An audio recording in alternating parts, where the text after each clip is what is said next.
Nih baru Gus nih, keren, mantep. Menurut Gus Fahrur, gini, kita ini bukan satu-satunya orang yang paling hebat di dunia. Nah, orang berilmu juga ada standarnya, ada gurunya. Nah, bener kan? Ada standarnya, ada gurunya. Si Imad ini pakai cocok-cocokan. Dia gurunya siapa? Dia ilmunya dari mana? Ya kan? Gus Fahrur mengaku juga tidak tahu Imad itu belajar nasab di mana. Ya kan? Tapi tiba-tiba merasa dirinya ahli nasab. Contoh ya, menurut Gus Fahrur, kalau Pak Quraisy Shihab, makin banyak anak umat Islam yang subscribe media-media Islam daripada kita subscribe media-media maksiat. Bismillahirrahmanirrahim. Assalamualaikum warahmatullahi wabarakatuh. Jumpa lagi Al-Fakir Abi Faisal pada kesempatan hari ini, saudara, Sabtu 28 September 2024. Bagaimana keadaan saudara dan keluarganya? Semoga semuanya sehat walafiat, mulia, barokah, amin. Allahumma amin. Amin ya rabbal alamin. Masih panjang umur perubahan, panjang umur perjuangan. Gak mau berubah, gak mau berjuang. Apa kabar otak? Otak, mana otak? Waliullah apaan sih Mat ini? Ampun, dan ini bocah.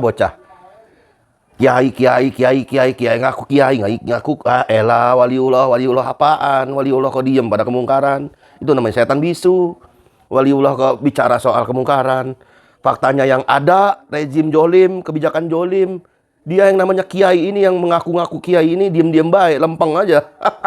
Giliran ada sesuatu yang nggak ada gitu kan, dibahas, diada-adain. Ini kiai gila apa stres, apa depresi? Akibat gagal nyalek, gagal apa sebagai politisi. Akhirnya kita ada 4 karomah nih saudara. Karomah daripada dalam tanda kutip bukan wali setan. Waliullah kan, katanya waliullah ya kan. 4 karomah ya kan, Imaduddin. Kita bahas yuk saudara. Karomah yang pertama, wah ngedabrus. Ya, ngedabrus. Clipping dibilangnya tesis. Wah, tesis gundulmu tesis. Clipping, cocok logi, cocok-cocokan. Itu baru disebut tesis. Gila bener.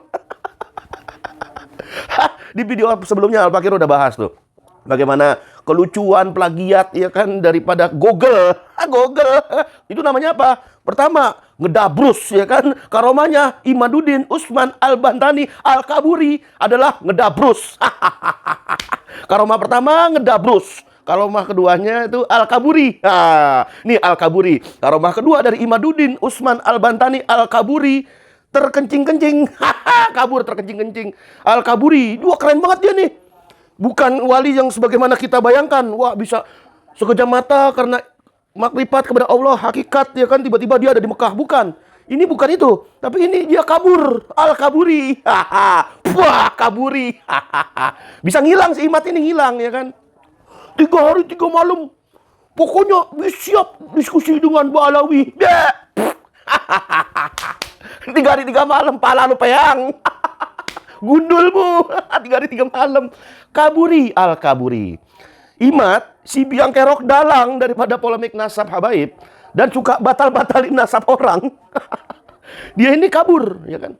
Dia sendiri tidak berani mewujudkan impiannya, membatal-batalkan nasab orang, ya kan? Dengan adanya clipping, ya kan? Clipping yang katanya tesis, ya kan? Clipping ini, kalau dia memang benar, ya kan? Dia harusnya datang. Jangankan 3 hari 3 malam. Seminggu juga jadi. Ayo jabanin. Gitu kan. Tapi ini kagak. Malah kabur. Kaburi. Imat Al-Kaburi. Berkaromah banget kan? Iyalah, berkaromah. Keren. Saat diundang debat, diskusi, kabur. Coba lihat tuh Ustadz Felix Siau. Di depan matanya Abu Janda, dia tuh diskusi debat. Berani nggak? Ya berani. Tapi Imaduddin kabur. Namun lucunya, setelah acara yang diajak diskusi itu oleh Robitoh Alawiyah atau siapapun, Habib Hanif, Gus Wafi, dan lain sebagainya macamnya, tiba-tiba nggak ada angin, nggak ada hujan, tiba-tiba si Imat Al-Kaburi ini tiba-tiba nongol di media sosial.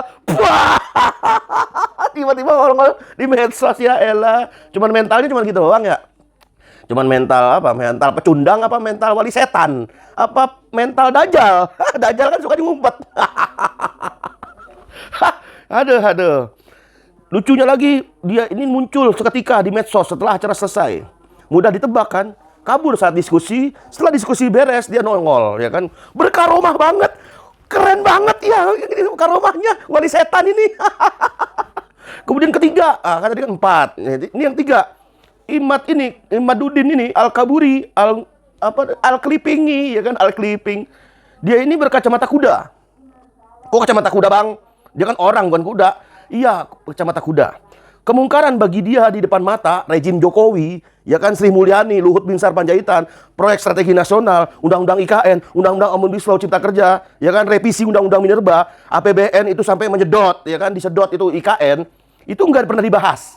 Padahal ada di depan matanya Imad Waliullah ya Al-Kaburi, Al-Klipingi, Al-Tesingi. Kemungkaran di depan mata, dia nggak lihat matanya. Apa namanya kalau bukan kacamata kuda? Justru yang kemungkaran versi dia yang nggak ada dan nggak pernah ada, itu malah dibahas. Batalin nasab orang. Itu ketiga karomah dia. Karomah keempat, Imad Al-Kaburi ternyata doyan dangdut, bos. Dangdut. Masa kiai doyan dangdut? Gila lu.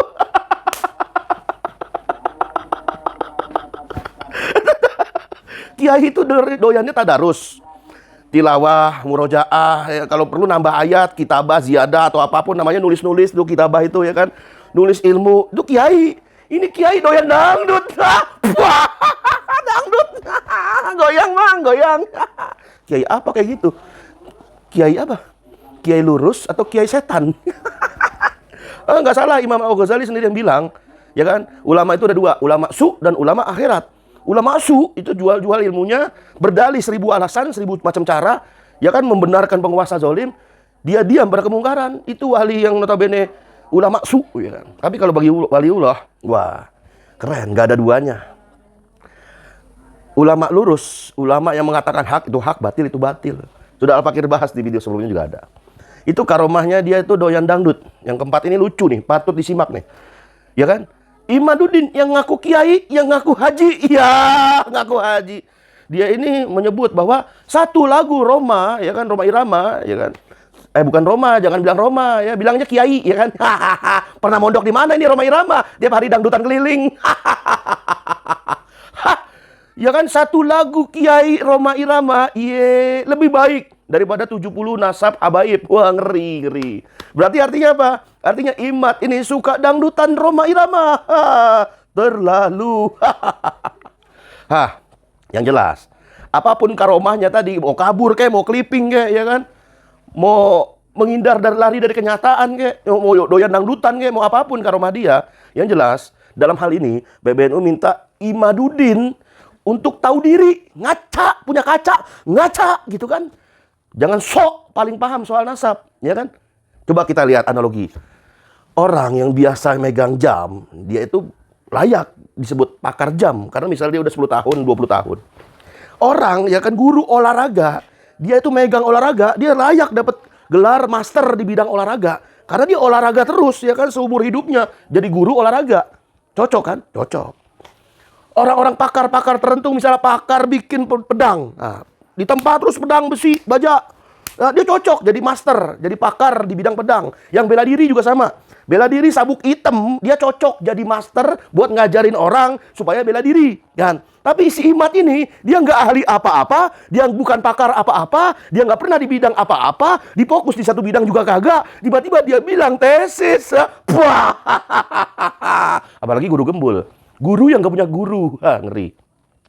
PBNU minta Kiai Imaduddin tahu diri. Jangan sok paling paham soal nasab, ya. Ya, oke, suara merdeka. Kita bacain beritanya, saudara. Jangan sok paling paham soal nasab.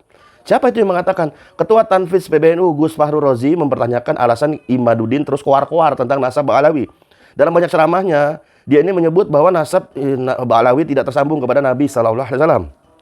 Ya kan? Mayoritas habaib di Indonesia ini merupakan klan Ba'alawi yang tercatat di Robitoh Alawiyah. Bahkan diakui oleh pendahulu-pendahulu kita, guru-guru kita. Kiai Haji Maimun Zubair almarhum, semoga Allah merahmati beliau. Hadratus Syekh Hasyim Asy'ari juga mengakui adanya habaib di Indonesia. Tapi belakangan ini orang bukan pakar, bukan bidang, bukan apapun, bukan ahli apapun, tapi dia keluar-keluar soal nasab. Kan ngeri nih orang, ngeri nih orang nih, ngeri. Nah, tentu saja kritikan dosen Universitas Al-Qalam Malang itu disampaikan dalam podcast secara daring, kemudian direpost akun X0 gagal 0 violet. Gini, menurut Gus Fahrur, nih luar biasa nih, baru Gus nih, keren, mantep. Menurut Gus Fahrur, gini, kita ini bukan satu-satunya orang yang paling hebat di dunia. Nah, Orang berilmu juga ada standarnya, ada gurunya. Nah, bener kan? Ada standarnya, ada gurunya. Si Imad ini pakai cocok-cocokan. Dia gurunya siapa? Dia ilmunya dari mana? Ya kan? Gus Fahrur mengaku juga tidak tahu Imad itu belajar nasab di mana. Ya kan? Tapi tiba-tiba merasa dirinya ahli nasab.